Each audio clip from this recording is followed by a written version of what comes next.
Buenos días a todos ustedes, bienvenidos a la lección número 12 con el tema Escrito está también. El día de hoy vamos a compartir el libro de San Mateo capítulo 4. Vamos a buscar el versículo 1 hasta el 11. Leo, dice así: Entonces Jesús fue llevado por el Espíritu al desierto para ser tentado por el diablo. Y después de haber ayunado 40 días y 40 noches tuvo hambre. Y vino a él el tentador y le dijo: Si eres hijo de Dios, di que estas piedras se conviertan en pan. Él respondió y dijo: Escrito está, no solo de pan vivirá el hombre, sino de toda palabra que sale de la boca de Dios. El versículo 5: Entonces el diablo le llevó a la santa ciudad y le puso sobre el pináculo del templo. Y le dijo: Si eres hijo de Dios, échate abajo, porque escrito está: a sus ángeles mandará acerca de ti, y en sus manos te sostendrán para que no tropieces con tu pie en piedra. Jesús le dijo: Escrito está también: no tentarás al Señor tu Dios. Otra vez le llevó el diablo a un monte muy alto y le mostró todos los reinos del mundo y la gloria de ellos. Y le dijo: Todo esto te daré si postrado me adorares. Entonces Jesús le dijo: Vete, Satanás, porque escrito está: al Señor tu Dios adorarás y a él solo servirás. El diablo entonces le dejó, y he aquí vinieron ángeles y le servían. Hasta el versículo 11 he leído. En esta mañana nosotros vamos a estudiar un poco acerca de la escena en la que Jesús se encuentra con Satanás en el desierto. Acá hay algunos temas o algunos elementos importantes que nosotros debemos resaltar. Lo primero es que la pregunta es: ¿quién ha llevado a Jesús al desierto para ser tentado por el diablo? Según el texto bíblico acá, ¿qué es lo que dice? En el versículo 1, entonces Jesús fue llevado por el Espíritu al desierto. O sea, ¿quién es el que ha llevado a Jesús entonces al desierto? Es el Espíritu, ¿no? No está hablando el espíritu maligno, sino el Espíritu de Dios. ¿No es así? El Espíritu de Dios lo había dirigido para encontrarse en un lugar desierto con un propósito, ¿no? ¿Qué propósito? Para ser tentado por Satanás, dice, ¿no? El versículo 1. Entonces, imagínense, a propósito, este Espíritu Santo le ha guiado a Jesús a una situación en la que estaba muy desfavorable, ¿no? O sea, una situación muy desfavorable, porque no solamente era el desierto, sino que también dice acá el versículo 2, y después de haber ayunado 40 días y 40 noches, dice, tuvo hambre, ¿no? Tuvo hambre, dice. Entonces, ¿qué está escrito acá? Dice, tuvo hambre. Entonces, digamos que 40 días, y después de haber dejado de comer 40 días, esto es bastante tiempo, ¿no? 40 días es un tiempo muy prolongado. Ya una pregunta a los oyentes, a los que están escuchando y a los que escucharán más adelante este estudio. ¿Cuántos días ustedes han podido ayunar en su vida? O sea, de manera corrida. Ya digamos que alguien me dice: pastor, yo también ayuné 40 días. Pero esto durante, digamos, 10 años, ¿no? Es decir, que una vez ayunó al mes. Digamos, una vez a la semana ayunó, o cómo será, ¿no? Pero nuestro Señor Jesucristo, ¿cuánto tiempo de corrido ayunó? Durante 40 días, dice, y 40 noches. Ya se cree que este es el tiempo, o según los médicos, este es el tiempo, o sea, máximo para que una persona pueda ayunar sin tener algún tipo de problema en su organismo, ¿no? Ya digamos que alguien podría ayunar 50 días, ¿no? Pero dice que hasta el día 40, ahí luego una persona puede recuperarse sin problema. Pero si una persona pasa los 40 días, ya es el momento en el que la persona empezará a tener daños internos, ¿no? ¿Me comprenden lo que digo? Entonces Jesús alcanzó el máximo nivel, ¿no? Digamos, la máxima cantidad de tiempo que el hombre puede estar sin comer. Son 40 días y 40 noches, entonces, ¿es normal que tenga hambre o no? ¿Es normal que Jesús sienta hambre después de 40 días y 40 noches sin comer? Es muy normal, ¿no? Para nosotros estar un día sin comer, 2 días sin comer, ya sentimos hambre, fatiga, ¿no? Alguien tiene dolor de cabeza. Pero imagínense, hermanos, durante 40 días, 40 noches, esto es un tiempo límite para el ser humano para haber ayunado. ¿Es correcto? Entonces, digamos que 40 días. ¿Por qué no podía ser 30 días? ¿Por qué no podía ser 20 días? Bueno, se cree que 40 días, como mencioné antes, es el tiempo límite de ayuno que una persona puede estar sin comer, sin tener algún tipo de daño, digamos, en su organismo, ¿no? O sea, de padecer alguna consecuencia física después de haber ayunado tanto tiempo. Se cree que es el límite. Entonces, el número 4 representa en la Biblia, tiene un significado particular, se refiere al concepto de dificultad, ¿no? ¿O? Adversidad. Por ejemplo, otro lugar donde encontramos el número 4 precisamente es en el diluvio, en el tiempo de Noé. ¿Es correcto? En ese tiempo, ¿cuántos días llovió? Dice que 40 días, 40 noches. Además, también Moisés estuvo en el monte Sinaí sin comer, ¿no? Ayunando en el monte. ¿Cuántos días estuvo? 40 días, 40 noches. Una vez y luego subió otra vez, 40 días, 40 noches. Aparece, ¿no? este relato. Entonces el número 4 además es el número del capítulo 4, entonces está mencionando la dificultad, podemos decir la dificultad del cuerpo, ¿no? O la dificultad de la carne, donde la persona siente mucha dificultad de su vida. ¿Sí me comprenden? Entonces podemos observar acá que en esa condición en la que Jesús estaba con mucho apetito, vino el tentador. Ya el tentador no vino a los 10 días, no vino a los 20 días, sino que vino a los 40 días cuando ya Jesús estaba en su punto máximo de ayuno, ¿no? Ya estaba en el punto máximo. En ese lugar donde Jesús estaba más débil, donde su carne y sus ojos lo único que querían ver era un pedazo de pan, es el momento donde vino realmente Satanás. Satanás, ¿cómo le tienta en primer lugar? Dice: si eres hijo de Dios, di que estas piedras se conviertan en pan.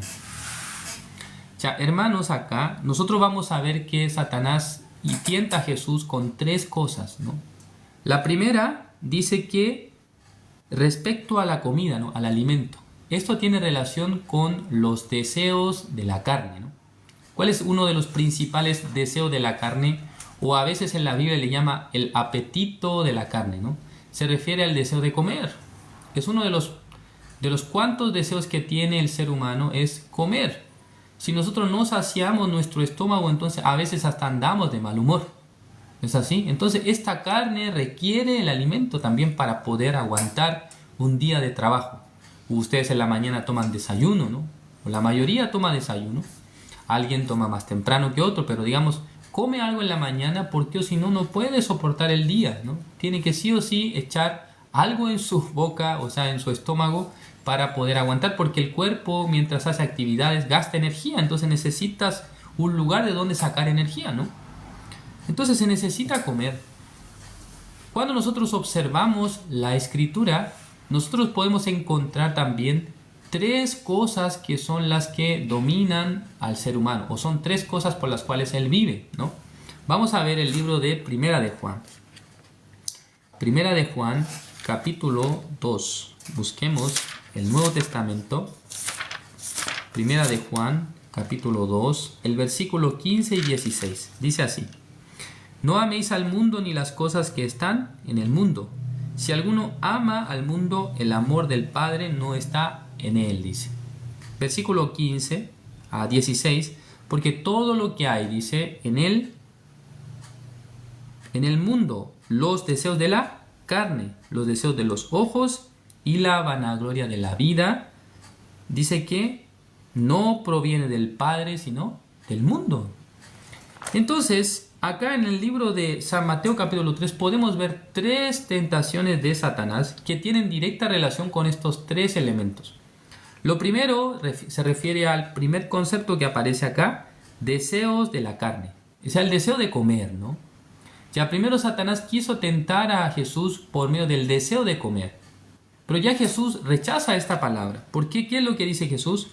Versículo 4, él respondió y dijo, escrito está, no solo de pan vivirá el hombre, sino de toda palabra que sale de la boca de Dios. Este versículo está escrito en el libro de Deuteronomio capítulo 8, versículo 3, donde Dios le dice al pueblo de Israel que te afligí, te hice pasar hambre, para que puedas saber una cosa, que no solo de pan vivirá el hombre, sino de toda palabra que sale de la boca de Dios. Ya, ¿por qué es necesario saber que nosotros también necesitamos la vida, o sea, junto con la palabra? Porque dentro del hombre, o sea, el ser humano en sí es un ser espiritual, por lo tanto necesita el alimento espiritual. No solamente nosotros necesitamos el alimento que llene nuestra carne, sino también el alimento espiritual. Entonces, por eso la Biblia dice que no solo de pan vivirá el hombre. Porque alguien puede llenarse comiendo las comidas, pero esto no garantiza que la persona vivirá con felicidad. Hay personas que les sobra la comida hasta el punto de poder tirar la comida cuando quiere, pero no puede tener en su corazón, o sea, no puede llenar su corazón. Digamos que no porque ustedes comen más, su corazón estará lleno, sino lo que se llena es su estómago, ¿no? ¿No es así? Entonces se necesita el alimento para la carne, pero acá está diciendo que no solo de pan vivirá el hombre, sino de toda palabra que sale de la boca de Dios. Ese es lo primero, ¿no? Y lo segundo que aparece en el libro de Primera de Juan capítulo 2 versículo 16 dice los deseos de los ojos. ¿Ya qué son los deseos de los ojos? La gente vive para ver cosas impresionantes, ¿no? Cosas que le llaman la atención. Normalmente en las iglesias públicas, en las iglesias populares, la gente se deja llevar por lo que ve, ¿no? O sea, si ve un milagro o algo increíble, ya la gente eso quiere ver, con eso quiere, digamos, regocijarse. Estas cosas le parecen bien. Uy, tengo que ver sí o sí para poder experimentar, realmente para poder creer. Entonces, de la misma manera Satanás, como ha tentado a Jesús la segunda vez, le dice que si él se echa abajo, dice, versículo 6, y le dijo, si eres hijo de Dios, échate abajo, porque escrito está, a sus ángeles mandará acerca de ti, dice. Entonces imagínense ver esta escena, incluso grabar, como cuando una persona se lanza de una altura, o sea, de un lugar bien alto, pero que cuando va cayendo al piso no llega a golpearse, sino que como si fuera que una fuerza invisible lo sostiene y no llega a pegar en el piso. Entonces para los ojos esto será casi como de película, ¿no? O sea, observar esta escena sería algo increíble, porque nosotros estamos acostumbrados a que si un cuerpo de una altura ya se lanza, lo más probable es que llegue hasta el suelo, ¿no? Por causa de la fuerza de gravedad. Pero si algo de repente va cayendo y cuando apenas va cayendo, ¡pum!, para. Hermanos, no sé si ustedes han tenido la oportunidad, los que son de Chile, de ir a los juegos, o sea, al parque de diversiones Fantasylandia. Hay un tipo de juego que yo cuando era más joven fui, es que es una caída libre, ¿no? De 15 metros hay una especie de, digamos, equipo, o sea, juego de Fantasylandia, en donde la gente se coloca alrededor, ¿no? O sea, digamos, está sentado, bien protegido, bien cerrado, y luego en un momento que no le avisan, esto cae así. De repente, en menos de 5 segundos, ustedes están abajo, ¿no? Una caída libre de 15 metros, ¿no? Parece que su corazón queda acá en su cerebro, ¿no? Porque parece que va a salir. ¿No es así? ¿Alguien ha experimentado esto? Digamos que esta máquina está diseñada para que cuando vaya llegando justo abajo, ¡pum!, pare. Porque si esta máquina no para, todos los que están en ese juego de diversiones morirán, ¿no? Por la altura y la velocidad que toma este equipo. Pero está diseñado para que justamente cuando vaya a caer, cuando va a llegar al piso, frene, ¿no? Alguien piensa que va a dar contra el piso, ¿no? Que va a azotar contra el piso sus piernas, pero para, ¿no? Digamos que si ocurriera un accidente y falla este sistema de frenado, entonces obviamente no ocurrirá una tragedia. Pero esto está diseñado para que justo en el momento adecuado, ¡pum!, pare. Entonces imagínense, Jesucristo va cayendo, digamos, se va lanzando desde el pináculo y luego cayendo, ¡pum!, y para antes de caer. Y luego ya él se recupera y se queda, parado sin recibir ningún daño. Esto para la vista será algo increíble, ¿no?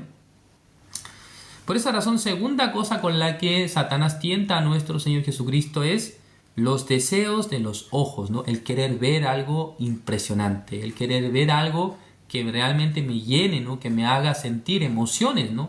Gratas. Y tercero, ya acá el versículo 7 dice: Jesús le dijo, escrito está también, no tentarás al Señor tu Dios. Versículo 8, perdón. Otra vez le llevó el diablo a un monte muy alto y le mostró todos los reinos del mundo y la gloria de ellos, ¿no? Y le dijo, todo esto te daré si postrado me adorares. Entonces, tercera tentación que utiliza Satanás en la vida de Jesús, la vanagloria de la vida. El decir que yo soy quien está liderando, yo soy quien dirige, yo soy dueño, yo soy jefe de la empresa, yo soy, digamos, director de tal cosa, yo soy, digamos, gerente de tal cosa. No estoy diciendo que alguien si tiene este cargo está mal, ¿no? Pero sobre la vanagloria, ¿no? El decir que yo tengo esta posición, yo tengo este lugar, digamos, de posición más alto que otros, esto viene a ser la vanagloria de la vida, ¿no? Jactarme por las cosas que tengo, ¿no? Por la posición que tengo. Entonces, podemos ver exactamente tres cosas con las cuales Satanás tienta a Jesús. Y otra cosa muy particular es que la segunda tentación que utiliza Satanás, ya Satanás utiliza incluso la misma palabra, ¿no? La Biblia, diciendo que dice que en sus manos te sostendrán para que no tropieces con tu pie en piedra. ¿Es correcto? Ya esa palabra está escrita en el Salmo 91. Entonces Satanás está utilizando el texto bíblico. Entonces Jesús podría decir, tiene razón realmente. ¿Por qué? Porque si yo me fijo en la Biblia, el libro de Salmos 91, ¿verdad que Dios dice eso? Pero hay otro elemento importante. Versículo 7, Jesús le dijo, escrito está también. O sea, Dios dice eso, pero también dice que no tentarás al Señor tu Dios. Entonces Jesucristo, por medio de la palabra, Él dice, escrito está también. Ya hermanos, nosotros hemos leído, o ustedes tal vez han leído y han escuchado muchas veces la palabra que está en Romanos capítulo 3, versículo 10, ¿no? Entonces alguien nos dice así, la Biblia dice que no existe ni un justo, ¿no? Porque no hay justo ni aun uno. Entonces cuando alguien nos dice esta palabra, nosotros ¿qué tenemos que decir? Escrito está también. ¿Dónde? Romanos capítulo 3, versículo 24. Siendo justificados gratuitamente por su gracia, mediante la redención que es en Cristo Jesús. Escrito está también. Hebreos capítulo 10, versículo 10. En esa voluntad somos santificados mediante la ofrenda del cuerpo de Jesucristo, hecha una vez para siempre. Entonces, estimados hermanos, sin duda que hay versículos en la Biblia que utilizados de manera incorrecta o de mala forma o digamos intencionalmente ocuparlos para beneficio propio, sin duda que en esta época existe aquello. Hay algunas religiones que basándose en un versículo han establecido una creencia, una doctrina que no por ser una doctrina de cierta iglesia viene a ser una doctrina o correcta, sino que perfectamente puede ser una doctrina falsa, ¿no? Que fundamentada en un versículo está diciendo muchas cosas. Por eso ustedes cuando escuchan algún versículo, alguna palabra, ustedes deben confirmar, sí, la Biblia dice que nosotros somos pecadores, ¿no? Dice que no hay justo ni aun uno. Pero ustedes, ¿cómo pueden responder? Sí tiene razón, es verdad que dice esto, pero también, escrito está también esto otro. ¿Entienden ustedes? El Señor Jesucristo es quien ha hecho de esta forma, ¿no? Versículo 10. Entonces Jesús le dijo, vete, Satanás, porque escrito está, al Señor tu Dios adorarás y a Él solo servirás. Por eso cuando alguien a ustedes les presenta una palabra, ustedes deben tener realmente, digamos, la sabiduría, el conocimiento del texto que también dice lo contrario, ¿no? Muchas personas están diciendo que me parece que la Biblia dice que nosotros ya no es que nosotros no podemos tener pecado, todos somos pecadores. Ayer recuerdo muy bien que en el live una persona estaba colocando el libro de Eclesiastés capítulo 7, ¿no? Versículo 2, si no me equivoco. Según mi entendimiento, en esta palabra, a ver, vamos a buscar, no lo confirmé exactamente, pero yo pensé que esa palabra era donde dice que no existe hombre que no peca, ¿no?, en este mundo, según mi opinión. Creo que eso es la palabra que está ahí en ese libro, ¿no? Vamos a confirmar. 7, versículo 2. No, creo que no. No es esta la palabra, disculpen. Ya hay una palabra donde dice que ya el hombre no puede menos que pecar, ¿no? Ya no puede menos que pecar. Entonces, la verdad es que las personas cometen pecado. Esto es una realidad. Esto es un hecho, ¿no? Todos los seres humanos cometemos pecado. O sea, no hay alguien que no peque en esta tierra, ¿no? No hay alguien que no cometa pecados en este mundo. Pero la Biblia también dice que por medio de Jesucristo el pecado fue perdonado. Entonces, ya digamos que dice que todos pecan, estamos de acuerdo, ¿no? Todos han pecado, estamos de acuerdo. De hecho, Romanos 3:23 dice, por cuanto todos pecaron, dice, están destituidos de la gloria de Dios. ¿Es correcto? ¿Sí? Ya está diciendo que todos pecaron, están destituidos de la gloria de Dios. O sea, no hay nada que refutar a esta palabra.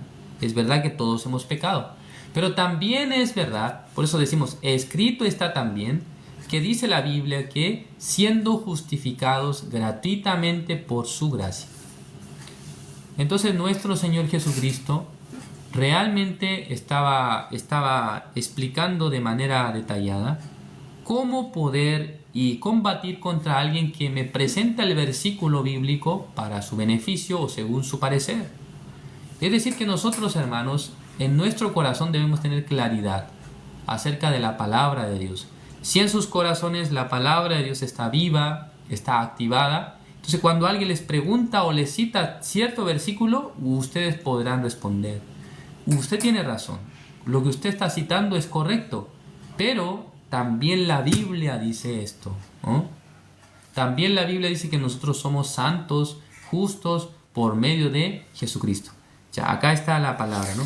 Tiene razón, no era Eclesiastés 7:2, era 7:20, ¿no? Sí, esta fue la palabra que ayer en el live, digamos, habían puesto. Por lo que yo estaba diciendo que ya Jesucristo llevó todos nuestros pecados, ¿no? Porque hemos compartido acerca del bautismo. Bueno, en el libro de Eclesiastés, capítulo 7, versículo 20, ¿qué es lo que dice? Gracias, hermano Luis. Dice: ciertamente no hay hombre justo en la tierra que haga el bien y nunca peque. Estamos de acuerdo en eso, ¿no? Si nosotros estamos de acuerdo en esto, podemos decir que es correcto. No hay hombre justo en la tierra que haga el bien y nunca peque. Pero cuando nosotros leemos los textos del Nuevo Testamento, dice que, y también en el Antiguo Testamento dice que Dios no justificará al impío, dice, claramente. Entonces Dios está diciendo que si nos ve a nosotros como pecadores, Él no nos justifica, dice. Pero luego en el libro de Romanos capítulo 4, versículo 5 dice que, ¿qué es lo que dice? Veamos, Romanos capítulo 4. Romanos capítulo 4, el versículo 5 dice: mas al que no obra sino cree en aquel que justifica al impío, dice. O sea, Dios no justifica al impío, hermanos. Escuchen bien esto. Esta parte ustedes deben entender bien. La Biblia dice en el Antiguo Testamento, para Dios es abominación que alguien justifique a un pecador, a un impío. ¿Es correcto? Entonces Dios no va a justificar al impío. Pero ¿quién es el que justifica al impío, estimados hermanos? Es el Señor Jesucristo. Jesucristo es quien justifica al impío, o sea, le hace justo. Entonces, cuando el hombre justo se presenta ante Dios como justo, Dios dice que lo justifica. ¿Sí? Por eso la Biblia dice que Dios es el que justifica. ¿No es así? ¿Quién dice, quién nos dirá algo? ¿O quién estará contra nosotros? ¿Quién será que pueda estar en contra nuestro? Dice que porque Dios es el que justifica. Ya, ¿por qué dice eso? Porque en realidad quien nos ha hecho justos primeramente es Jesucristo por el sacrificio de Jesús. Y luego cuando Dios nos ve a nosotros siendo justos, Él nos justifica, ¿no? ¿Es correcto? Es así. La Biblia está escrito de esa manera, ¿no? No es que, digamos, Dios puede justificar al impío, sino que Dios justifica a uno que ya fue justificado. Ya veamos Romanos capítulo 8, versículo 32. Leamos una palabra más y vamos a terminar. Romanos capítulo 8, versículo 32. El que no escatimó a su propio Hijo, sino que lo entregó por todos nosotros, ¿cómo no nos entregará también con él todas las cosas? 33. ¿Quién acusará a los escogidos de Dios? Dice, Dios es el que justifica. Versículo 34. ¿Quién es el que condenará? Cristo es el que murió, más aún el que también resucitó, el que además está a la diestra de Dios, el que también intercede por nosotros. Entonces, si Jesucristo no intercediera por nosotros, nosotros delante de Dios seríamos pecadores. Pero cuando Dios ve exactamente a sus escogidos, los que han creído realmente en la obra de Jesucristo, a ellos, ¿cómo les dice? Yo los justifico, ¿no? Ya ellos son justos. ¿Cómo que son justos? Ellos nacieron pecadores. Es correcto, nacieron pecadores, cometieron pecados, pero por medio de mi Hijo yo los he justificado. Es decir, que Jesucristo es quien justificó al impío. Por esa razón Dios ahora nos puede decir que Él nos justifica, ¿no? Porque ya hemos sido escogidos de Dios. Ya han sido limpios nuestros pecados. Ya no nos presentamos ante Dios como pecadores, sino como personas justas. ¿Es así? Es así.